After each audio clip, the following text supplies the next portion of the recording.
Welcome to the Heart of Christ for today's devotional.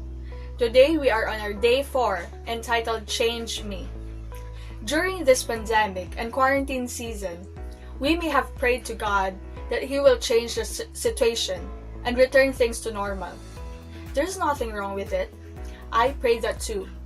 But aside from praying for things to change, we should also pray to God that He will change us, especially our attitude and our character towards this situation.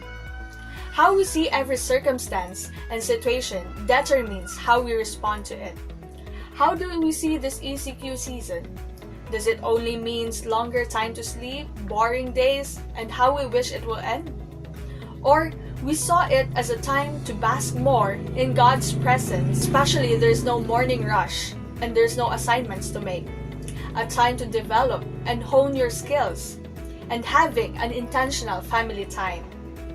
For the past month, for sure, God gave us a glimpse on what is really in our hearts. Some of it are areas in our life that we need to change and improve. Some of us, we realize that we are quick to grumble and complain instead of praying. Some of us become so bored and idle that we resulted to laziness and slumber. Some of us, in order to kill time, had a checklist of movies and shows to watch and games to play, that we spend longer hours in it rather than spending time with God and other productive things. I've been one, and God really rebuked me. There's nothing wrong with sleeping, resting, and watching TV shows, but too much of something can be harmful to us. The Bible also says everything is permissible, but not everything is beneficial.